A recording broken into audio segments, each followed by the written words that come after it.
More World Cup qualifying action. This time Iran took on rivals South Korea at the Azadi Stadium in Tehran. We'll be going over highlights, analysis, man of the match, and final thoughts. You know the deal, and you know what time it is. It's time for Team Melli Talk. How would Iran do against South Korea in an empty Azadi Stadium? Hey everyone, welcome back to Team Melli Talk. We all know what you came to see. First, let's get started by taking a look at the starting lineup that head coach Dragan Skocic used against South Korea. No change in goal, of course. One notable change though, Vahid Amiri starting at the left back position. No changes though with the center backs and Sadek Moharami at right back. As for the midfield, Ali Reza Jahanbash, Ahmad Nurulahi, Saeed Ezzatullahi, and Ali Golizadeh. And up top, no surprise, with the dangerous tandem of Mehdi Taremi and Sardar Azmoun. Let's get right to the first half highlights. South Korea creating trouble early on for the Iranian defenders. Lee Jae-sung comes close, but his free header goes over the bar. On the other side of the field, this time it'd be the turn of captain Ali Reza Jahanbash, but his shot goes high and wide. Later in the first half, a scramble in the South Korean penalty area, but Mehdi Taremi is unable to get his shot on target. Late in the first half, it's now the 43rd minute. A shot from Azmoun outside the penalty area is saved by Kim Seung-gyu. And next, it's Taremi trying to score with the bicycle kick. You know, Iran came close to taking the lead at the end of the first half. But how would things turn out in the second half?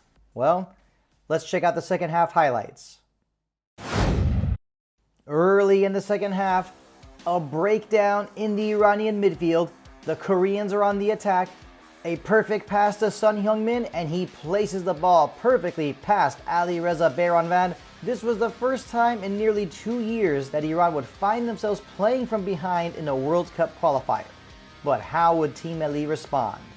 More mistakes led to another opportunity for South Korea, but this time, Son Heung-min's shot goes straight to Ali Reza Bayranvand. At the hour mark, Iran looking for the equalizer, but Mehdi Taremi's shot is a little high. Iran continuing to increase the pressure 7 minutes later, but this time a blast from outside the box from Saeed Ezzatullahi hits the post. South Korea hanging on to the valuable 1-0 lead. Finally, in the 76th minute, a pass from Jahanbash, and Azmoun barely keeps the ball in play as he crosses the ball, and it is headed home by Ali Reza Jahanbash. The game is tied 1-1. The long-awaited goal finally comes for Iran. Ali Reza Jahanbash did not have the best first half, according to many of the Iranian football experts, but he more than made up for it by scoring the equalizer in the 76th minute. 2 minutes later, Iran looking for the go-ahead goal, but Taremi's shot bounces off the post. Such bad luck for Team Melli on this night. Korean keeper Kim obviously owes a big thank you to his goal post. Time winding down, and now the South Koreans look for the winner, but this shot goes straight to Bayranvand.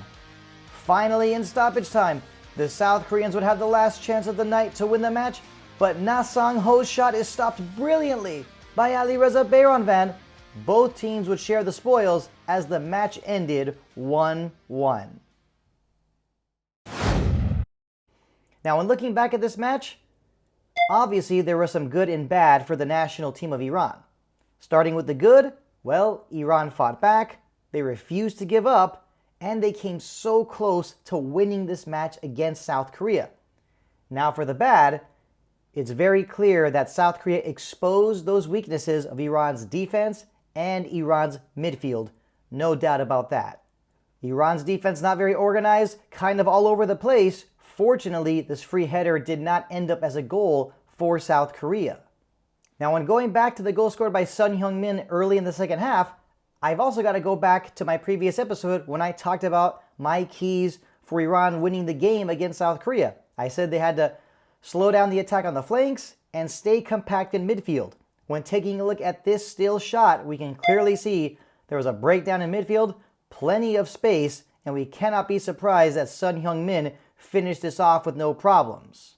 Now for another example of a breakdown in midfield, Iran with the opportunity to clear the ball to safety, instead turning it over in their own defensive third, leading to another opportunity for South Korea. The bottom line is that Iran cannot be making these kinds of mistakes in the defensive third of the field, especially against dangerous teams like South Korea. Now back to the good. The man of the match, without a doubt, was Saeed Izzatullahi. I mean, he was excellent with his ball distribution skills. He did everything right. And he came so close to scoring a goal with that blast from long range. I mean, to be honest, he almost looked like an attacking midfielder at some points during this game against South Korea. And of course, we cannot forget about goalkeeper Ali Reza Baranvan with his huge save that he made in the dying moments of the match. Without that save, Iran could have lost this game against South Korea. Once again, no debate at the goalkeeper position. Now, what about you? Who was your man of the match? Leave a comment down below. Always looking forward to getting your input. We are obviously not happy that Iran was unable to defeat South Korea at the Azadi Stadium in Tehran. But we also look back at this match, we also have to realize that luck was not with Iran against South Korea. We remember those two posts, and these kinds of things happen. You just got to move on and say, bring on the next opponent. But when it comes to me and delivering my criticism to head coach Dragan Skocic, let me be clear and say that I will not hold anything back. Once again, I have no idea why Saman Ghoddos didn't get the chance to play against South Korea. And we continue to see that Dragan Skocic's substitution decisions really continue to surprise everyone. I mean, why did he wait so long to bring on Mehdi Gaidi? And why did he decide to bring on Milad Sarlak instead of Saman Ghoddos? Like I said, it makes no sense to me, but I actually have the answer to that question. And to make things very simple, the fact of the matter is that when Dragan Skocic decided to bring on Sarlak and Gaidi very late in the match, in the 90th minute, he was sending a message, and that was he was not going to take any more risks. He wanted to secure the tie. He wanted to secure that 1 point.